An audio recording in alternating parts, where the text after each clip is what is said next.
Well, howdy there. We got rain, we got cold, just not in conjunction, and not for very long. Let's talk about just how warm it's going to get in this Thursday edition of the Texas Weather Roundup.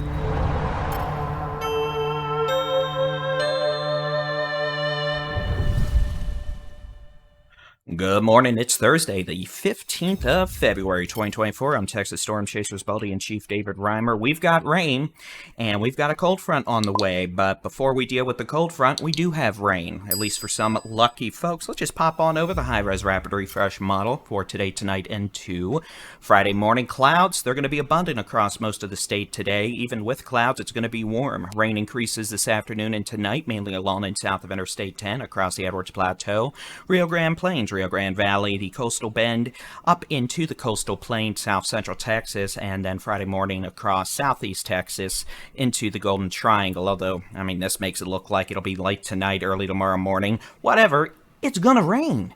We're not expecting severe thunderstorms. Widespread flooding doesn't look particularly likely. Using the North American model, this will take us through... That's not the right button. Hey, you know what's nice about buttons? Pressing the right one, and I didn't press the right one, so no cookie for me.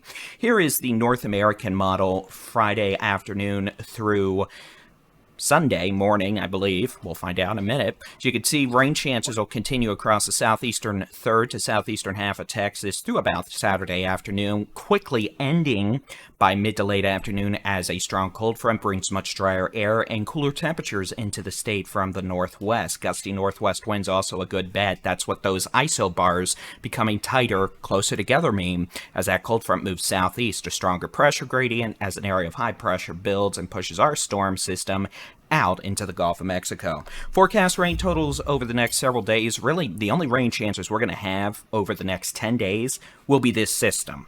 So, northern half of Texas, you're not getting rain at least the next week, if not 10 days. It's going to be a very dry stretch.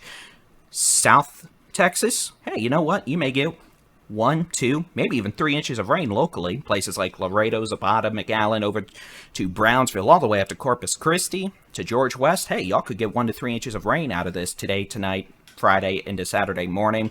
Generally speaking, we're looking at 1/4 inch to 1/2 inch of rain from, let's just say, between Del Rio, Eagle Pass, over to Uvalde, San Antonio, Bernie, east along Interstate 10 to the Houston Metro, to Orange. It's nice when the interstates are actually drawn conveniently enough to communicate weather hazards, kind of like Interstate 44 in Oklahoma. But in this case, if you're north of Interstate 10, we're really not going to see much. You're going to be lucky to get 1/10 of an inch of rain. Notice there are a few spots here and there across central Texas, the Brazos Valley, and East Texas. We may pick up a quick 1/10 inch of rain, but really not a whole lot to write home about. Severe thunderstorm potential is nil.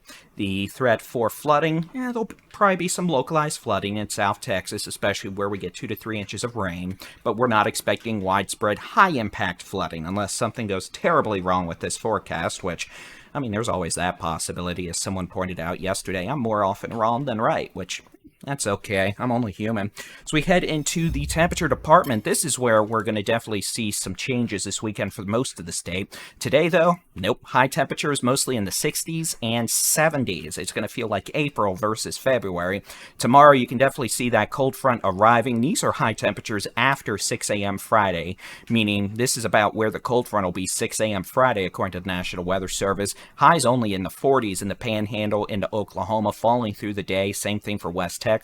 High temperatures tomorrow afternoon, 70s, 60s, southeastern 2/3 of Texas, and depending on how quickly that cold front moves southeast, some folks may see their high temperatures in the morning. So we head into Saturday morning. We're expecting a freeze across the Texas Panhandle, West Texas, the Big Country, Northwest Texas, Texoma, maybe parts of the Permian Basin, the Concho Valley, and the higher terrain around Alpine and Marfa.